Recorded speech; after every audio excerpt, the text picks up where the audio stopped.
sans déconner, je suis la seule à plus réussir à suivre ce qui se passe. Bonjour à toi, bienvenue dans cette vidéo, je suis Tatiana Ventose et aujourd'hui on va tester un format un peu différent de d'habitude parce que comme en politique ça part complètement dans tous les sens en ce moment, je ne parviens plus à structurer quelque chose ou peut-être c'est juste l'effet du moment, hein, voilà. Je sais pas si ça vient de moi ou si ça vient du paysage politique qui est en train de bouger à une vitesse assez effarante et de manière assez inquiétante. J'essaye depuis une semaine de vous faire une vidéo sur la question de l'anonymat, sur la question de comment des scandales à la con sont utilisés par une caste politico-médiatique pour faire interdire l'anonymat, voire pour censurer encore les réseaux sociaux, comme si on n'avait pas eu assez de la loi sur les soi-disant fake news, comme si on n'avait pas eu assez des différentes politiques de censure sur les réseaux sociaux, comme si la loi Avia ne suffisait pas. C'est la loi sur la haine en ligne, soi-disant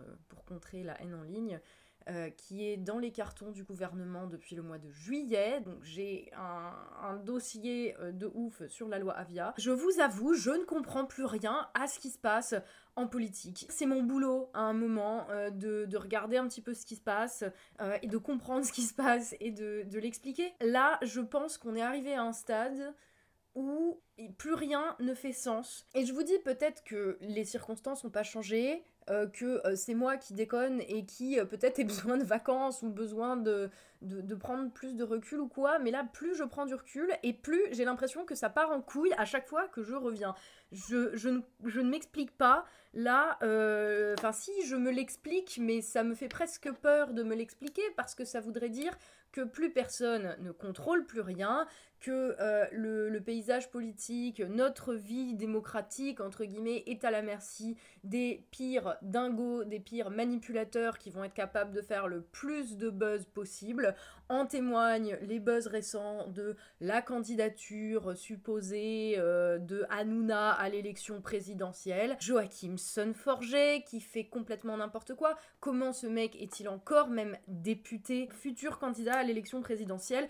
J'avais oublié le chat sur la liste de la France insoumise au municipal, ou encore les élus de la République qui dansent en bleu de travail en faisant les clowns. Là, il y a trop de choses qui sont a priori anodines, qui ne mériteraient pas en fait qu'on en parle dans un moment normal de la vie politique. On va en reparler un petit peu de cette affaire Griveaux, comment ça s'est utilisé pour venir restreindre notre liberté d'expression, nos libertés individuelles, nos libertés collectives, comment c'est utilisé pour justifier de la censure de manière en plus complètement indigne et en partant en fait de faits qui sont mensongers, mais on va y revenir. Tous ces faits là, tous ces trucs débiles, tu vois, où j'ai même pas envie d'en parler, j'ai pas envie de parler de la bite à Griveaux, tu comprends, mais là en fait il y a tellement de petites choses de merde qui viennent s'additionner, qui sont les choses dont tout le monde parle, donc je me sens obligée quelque part d'en parler, et en même temps ça me gonfle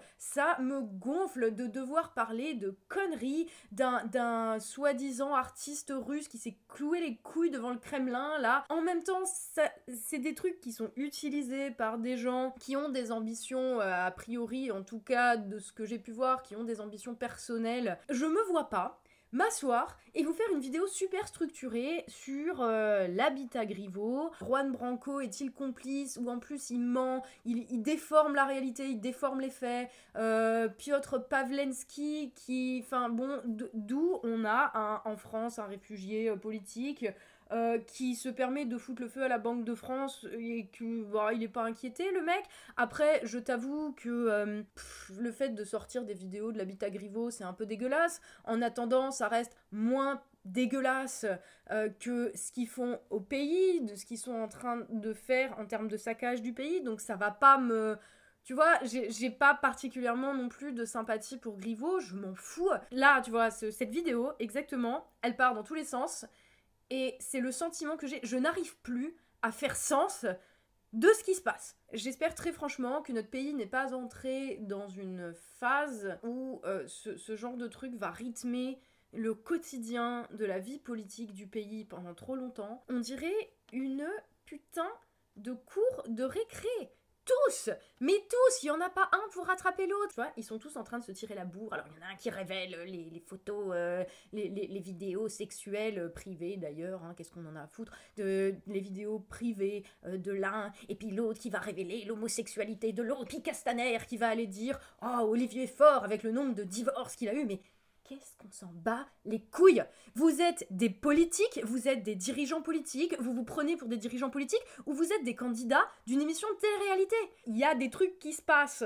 En ce moment, il y a le Moyen-Orient qui est un petit peu en train de flamber, vous me direz comme tous les ans, mais c'est pas grave. Il y a des sujets diplomatiques, il y a la question du dérèglement climatique, qui, bon, là, en ce moment, est quand même bien sur la table. Il y a cette réforme des retraites, bon, je veux dire, on sait ce qu'il y a dedans, je vais pas faire une énième vidéo pour t'expliquer ce qu'il y a dans la réforme des retraites, pourquoi le système par points c'est de la merde, pourquoi ça va favoriser des fonds de pension américains. Je veux dire, tout ça, ça a déjà été dit. Là, tout ce qu'on a, c'est un gouvernement qui va essayer de le faire passer en force, qui essaye à tout prix de le faire passer en force. Ce que je veux dire, c'est que toutes les semaines, il se passe des choses, des vraies choses. Il y a des vrais problèmes à régler. Et pour faire parler, pour avoir un poids politiquement, il faut faire quoi? Il faut raconter de la merde et il faut troller. Et c'est ça que peut-être au fond je fustige dans tout ce qui se passe en ce moment, c'est que le seul moyen d'être entendu, c'est d'être un putain de troll. Alexandre Benalla, Joachim Son-Forget, Juan Branco et ses copains là, et Christophe Castaner, et tu vois, tous ces gens, en fait, leur point commun, c'est qu'ils trollent, et ça devient de plus en plus un espèce de jeu d'entre-soi, un espèce de jeu de à qui va révéler le truc le plus sale perso sur l'autre, et sur même des politiciens dont on avait complètement oublié l'existence, enfin hashtag Aurélie Filippetti. Tu vois, ce que je veux dire, c'est qu'il y a une espèce de décalage entre le spectacle que te donnent à voir les médias, BFM TV, tu vois, LCI, CNews, France Inter, tous. Oui, voilà, je les mets tous dans le même sac parce qu'ils font tous la même chose, c'est-à-dire qu'ils sont là à donner des tribunes à des trolls, à des gens qui ne sont drivés que par leurs petits égos, que par leur petite... tu vois, leur petite envie, allez, de faire un petit buzz. C'est un concours, là, en ce moment, la politique, dans les médias qui sont supposés être sérieux, c'est une émission télé-réalité avec... là, on est passé exclusivement à des attaques ad personam, des attaques ad hominem aussi. Ce qui me gêne, en fait, c'est pas tant le fait en lui-même, qui est... c'est même plus de la personnalisation de la vie politique, là. Enfin, c'est n'importe quoi. Vraiment désolée, hein, mais là, vraiment, j'ai besoin de vider mon sac, tu vois. J'ai besoin de vider mon sac, de savoir si je suis toute seule, tu vois, si c'est juste moi, là, qui trouve que ça devient un spectacle minable de candidat d'une émission de télé-réalité, ou si toi, t'as le même sentiment, peut-être que c'est moi, qui ai des attentes un peu trop élevées de ce que doit être la vie politique. Je sais pas, peut-être que demander qu'on s'occupe des problèmes du pays, c'est trop demander. Il y a un système de santé qui est à la limite de l'implosion, il y a tous les avocats de France qui sont plus ou moins en grève, la question du dérèglement climatique, comment on met en place des politiques publiques qui permettent de relocaliser énormément de notre production, par exemple, tu vois, qui permettrait de créer de l'emploi, d'être autosuffisant, pas juste alimentairement. En plus, ça tombe bien, la Chine est à moitié à l'arrêt, donc pourquoi est-ce qu'on n'en profiterait pas? Il se passe des choses. Il y a des mesures politiques, en fait, qui pourraient être prises, auxquelles les politiques pourraient s'intéresser. Si c'était juste la cour de récré, mais que tout allait bien dans le pays, ça serait différent. Mais là, il y a vraiment des très très gros soucis à régler.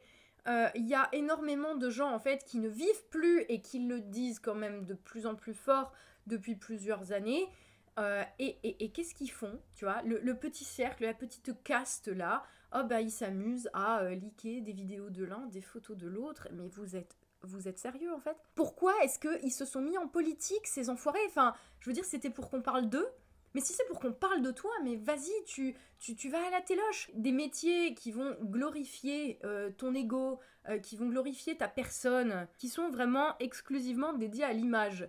Il y en a, tu peux en trouver, tu peux le faire, tu vois. Pourquoi tu viens t'occuper, dans ce cas-là, des affaires qui concernent tout le monde? Si t'as zéro sens de l'empathie, si t'as zéro sens qu'il y a un monde autour de toi et des gens autour de toi, pourquoi diable est-ce que tu te fous dans une profession, enfin je sais même pas comment appeler ça, c'est même pas des professions, mais pourquoi est-ce que tu te lances dans une carrière politique alors que t'es même pas capable de comprendre que ce que tu fais et les décisions que tu prends, elles vont impacter 68 millions de personnes. Rentrez chez vous, devenez modèle photo, devenez, tu vois, acteur, j'en sais rien, mais arrêtez de vous occuper des affaires de tout le monde, et s'il vous plaît, laissez ça à des gens sérieux, à des gens qui ont envie d'être responsables, des gens avec qui je suis pas d'accord même, tu vois. Mais je préfère 10 milliards de fois des gens avec qui je ne suis pas d'accord, mais qui ont à cœur le fait de prendre en compte la réalité qui est vécue par la majorité sociale de ce pays, qui vont prendre en compte la réalité ressentie, tu vois, parce que le ressenti est réel, il est là, il existe. Hein. Tu peux pas dire non, non, mais non, enfin, tu vois, 60% des Français sont pour contre la réforme des retraites, mais en fait, non, on s'en fout, ça compte pas. Si, ça compte en fait, c'est ça qui compte, c'est ce que pense le pays, c'est ce que les gens vivent au quotidien, et c'est ça qui compte, et pas dans les mots en fait, parce que là, on est arrivé à un stade où t'as Macron, tu vois, qui te promet des résultats concrets et des mesures concrètes pour modifier réellement la vie réelle du concret véritable. Et je veux dire, c'est juste des mots, hein, on est bien d'accord. Que je t'ai même pas encore parlé des fabuleux... de tous les fabuleux éditorialistes politiques qui profitent de cette situation pour encore blâmer le peuple. Les éditorialistes, là, les politiques qui sont en mode il faut censurer les réseaux sociaux. Hein. C'est quoi? C'est Christophe Barbier, Alain Duhamel. Je vous mets les extraits juste pour que vous puissiez juger sur pièce. Moi, je me pose très sincèrement des questions aujourd'hui sur Twitter. Je commence à me demander aussi l'intérêt fondamental de ce média qui ne parle pas aux Français, mais qui charrie chaque jour son lot d'horreur. Il faut se battre contre l'anonymat, parce que c'est ce qui fait ressortir mécaniquement ce qu'il y a de pire chez chacun, l'anonymat. On le sait bien. Il suffit de se rappeler la guerre. Dans le cas présent, il n'y a pas de problème. On est sur un autre sujet là, hein. Il est très clairement identifié. Il a monté un site. Je ne vous parle pas ça. Je ne vous parle pas de ça à propos de lui. Je vous parle du phénomène général, du phénomène de société. Lui n'en est qu'un signe, mais sur le phénomène. Et l'autre chose, c'est que vis-à-vis de Twitter, comme vis-à-vis des hébergeurs, etc., la seule solution, c'est des amendes massives. Mais ça existe, des amendes massives. On peut donner des amendes de dizaines de millions. Alors, qu'est-ce que c'est que cette histoire? J'en ai marre des réseaux sociaux, les réseaux sociaux, les réseaux sociaux. C'est qui les réseaux sociaux? Mais les réseaux sociaux. Donnez-moi un nom. Oui, mais il y a tellement de cons sur les réseaux sociaux. Daniel. C'est la faute de l'opinion, c'est la faute des réseaux sociaux. Pourquoi ce serait à nous de payer? T'as une petite caste dans l'entre-soi confortable de son 5e ou 6e arrondissement parisien, plus immature que des enfants de 5 ans à l'école maternelle dans la cour de récré. Et derrière, c'est nous qui sommes blâmés, c'est les réseaux sociaux. Il y a personne d'anonyme. C'est pas les réseaux sociaux, c'est des gens qui font partie d'une élite, soi-disant, hein, parce que voilà l'élite. Hein. C'est que la caste elle-même qui est responsable de ce qui est en train de se passer, à la fois de la divulgation des informations privées, quand les mecs qui sont impliqués dans ce truc-là, en fait, c'est les mêmes personnes, on connaît leur nom, ils sont pas anonymes, la divulgation du truc, c'est les mêmes, et la propagation de l'information, c'est encore eux. Et en plus, derrière ça, le phénomène d'amplification, c'est les médias qui recherchent le spectacle et le buzz comme d'habitude. En fait, tous les responsables de cette... à la fois de la diffusion, de la propagation et de l'expansion de l'info, c'est qui? C'est l'élite politico-médiatique. Et qui est-ce qu'on blâme derrière? Bah les gens comme nous, qui sont sur les réseaux sociaux. Donc, il faudrait que l'on restreigne la liberté d'expression des citoyens. Oui, parce qu'on vient de voir que le problème, c'est ce que les citoyens expriment, tu vois, et qui en plus vont utiliser pas seulement ça, hein, parce que là je pense à la crise avec le coronavirus, là, on a changé de ministre de la Santé, parce que Agnès Buzyn, 3 jours après avoir déclaré que elle ne remplacerait pas Benjamin Griveaux, remplacer Benjamin Griveaux, donc il a bien fallu remplacer une ministre de la Santé en pleine crise sanitaire où les soignants n'en peuvent plus. On se retrouve avec un ministre de la Santé qui, au cours de sa première déclaration médiatique, donc le lendemain de sa nomination en tant que ministre, voici l'extrait, ça sera plus simple. La Chine a fait un système sanitaire que je suis allé visiter sur place d'ailleurs il y a 2 ans, un système sanitaire de grande qualité, avec des hôpitaux de grande qualité. Et ils ont une capacité de réactivité qu'ils ont pu nous démontrer, notamment en réalisant l'exploit de construire un hôpital. La Chine a pris ses responsabilités en mettant en place des mesures de confinement, d'isolement, très rapidement. Et l'information circule bien. Je ne suis pas sûr que ce serait possible de réaliser tout cela dans un pays dans lequel les réseaux sociaux seraient ouverts. La Chine a un système sanitaire, nous donne les informations dont elle dispose, je crois, en transparence. En plus d'utiliser tous les faits divers de merde pour restreindre les réseaux sociaux, maintenant on utilise la gestion d'une crise par la Chine, parce que je suis désolée, la crise n'a pas été bien géré par les autorités chinoises. Ils ont mis plus d'1 mois à être transparents, ne serait-ce qu'à admettre qu'il y avait eu un problème avec ce coronavirus. Ils ont fait arrêter entre-temps tous les médecins qui donnaient l'alerte sur le fait qu'il y avait une nouvelle pneumopathie, des journalistes, des vlogueurs là qui ont disparu pour avoir enquêté sur ce coronavirus. La gestion par la Chine de cette crise est très très loin d'être exemplaire, contrairement à ce qu'affirme Olivier Véran. Et le mec en profite discretos pour te dire ah ouais ils ont super bien géré et toutes les mesures n'auraient pas été possibles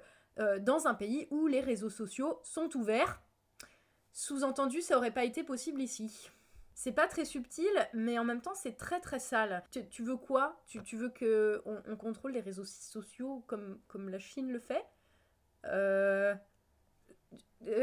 Quand Macron il disait aller voir en dictature comment ça se passe, c'était pas, tu vois, c'est bon, déjà c'était pour répondre à ses détracteurs, mais c'était pas pour que les ministres aillent dire ouais en Chine c'est vachement mieux. Je te rappelle que la Chine c'est le pays où Black Mirror est devenu réalité. Tout ça pour vous dire que je sais pas comment vous expliquer, mais j'ai quand même le sentiment que c'est toujours les mêmes qui font les conneries, c'est toujours la même caste qui ne prend pas au sérieux son job, ses responsabilités. T'essayes d'avoir tu vois, du poids dans la vie politique, de faire changer les lois, ou tu vois, de rendre un peu la vie meilleure. Enfin, c'est quand même le principe de la politique, bordel de ça.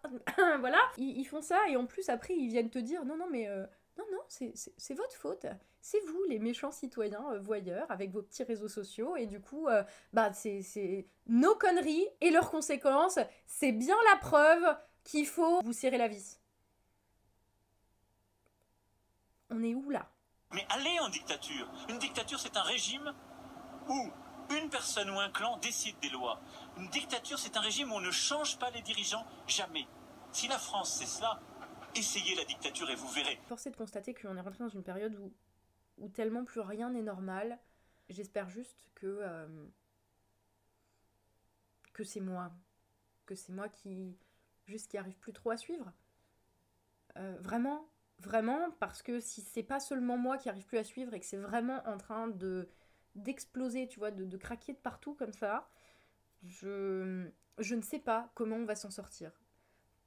Je vois pas d'alternative, tu vois, crédible, solide. Je vois pas et ça me fait très peur. Je suis très honnête là avec toi. Ça me fait très peur en fait pour mon pays, parce qu'il y a tellement de tensions larvées, de différents types en plus de conflits larvés, etc.